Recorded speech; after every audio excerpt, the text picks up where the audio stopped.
Shalom and greetings from Jerusalem, Jane. I want to give a testimony to all the people who cares about me, who love me, who prays for me, for my protection, divine appointments, open doors every day, because something happened last night that was quite extraordinary. When I came out of the big Paris Arena after attending a conference, it turns out that there has been a football match between Jerusalem and Tel Aviv.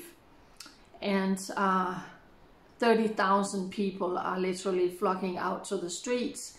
So you can imagine the traffic stops, the traffic chaos, people everywhere. Normally I can just walk a straight line and go up to Malka and take a bus. That road was blocked. We had to walk all the way around, walk. So as we arrive at the bus stop, there are so many people. So if 30,000 people are leaving a stadium, how many cars do you have? I don't know, 8,000? I don't know. But they all left at the same time. So traffic was really backing up. There were two different bus lines I could take. None of those buses were coming. So we were waiting, and people were just standing there, and more people came. And I was like, eventually when my bus arrives, you know, there's not going to be room because there are people here to fill 5 buses. So 1 hour passed and nothing happened, and I was sitting on this cold wall of stone, you know, up my back, and uncomfortable, and I was tired. It's a busy week, and there's just like no buses is coming and no buses are coming. So I was like, I think it's about that time now where it would be nice to just jump a taxi. But of course, every taxi that came was completely full. So something happened all of a sudden. I mean, a lot of the fans from Jerusalem was there in the black and yellow clothes.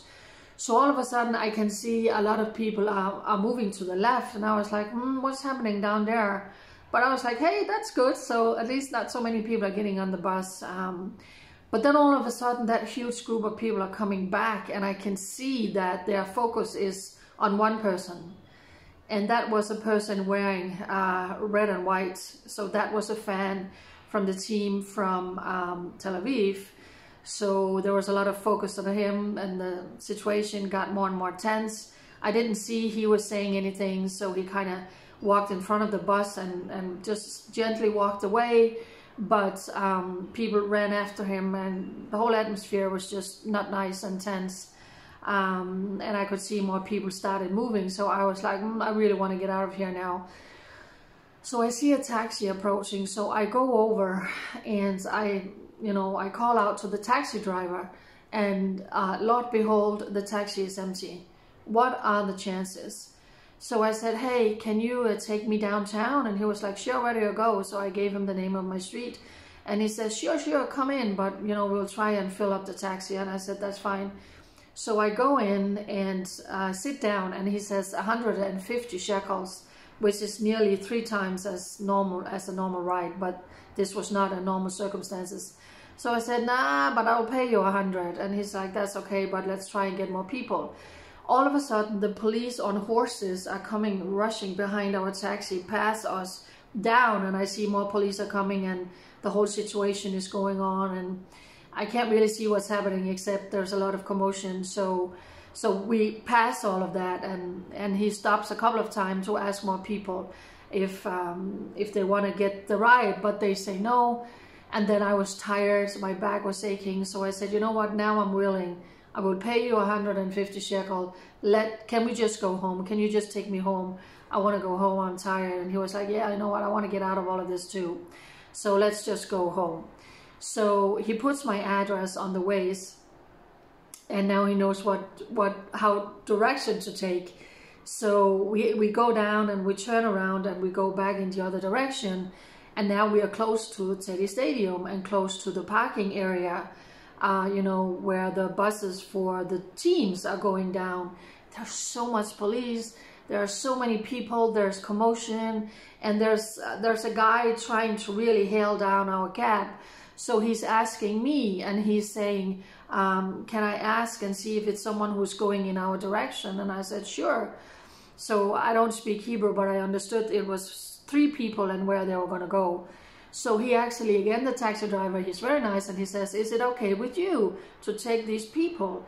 And before I actually get a chance to answer, the door is being ripped up by the police in the back seat next to me, and they push this person in next to me. They don't know I'm in the back of the taxi. So all of a sudden, this young guy is sitting next to me, and he's also wearing red and white. So I was like, oh, this got to be a fan from Tel Aviv. So I said, do you speak English? Are you okay? And he was like, yeah, I'm okay. He didn't, of course, know I was in the taxi. So the guy in the red shirt comes in, and he sits in the front, and then he sees me. And then another guy comes in the back. So we are 3 people in the back. So I said, wow, are you guys okay? Are you from Tel Aviv?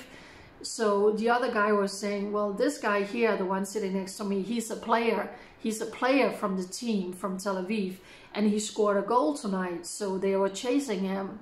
So that's why the police had to protect him. And as we pulled up in the first taxi, you know, the police stopped us and made sure that he got in my cab, and off we go. So I was like, are you serious? That was kind of surreal. So all of a sudden, you know, from being waiting at a bus stop for an hour and a half, all of a sudden there was an empty taxi, and now I'm in a taxi with a player from Tel Aviv out of the blue. So that was quite extraordinary. So we took them to wherever they needed to go, and then he took me home, and I paid the 150 shekels. They had also paid, but I still paid 150, and that was fine.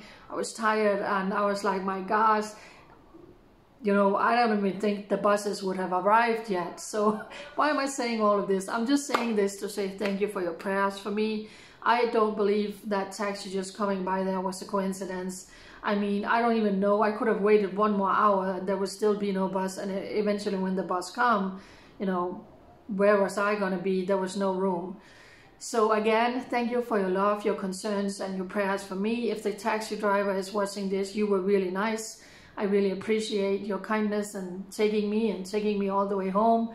To the players, it turns out that the man in the front seat was the father of the player sitting next to me, and I don't know if the other one was a friend or a brother.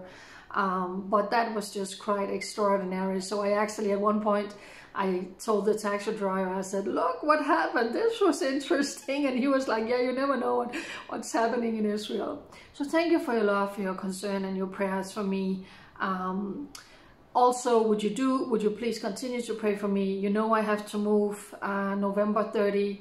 I'm looking for a new apartment somewhere here in Jerusalem, solely funded by living by donations. So please pray that all of these things are going to come together, and there will be people who can help me move. I really, really appreciate it.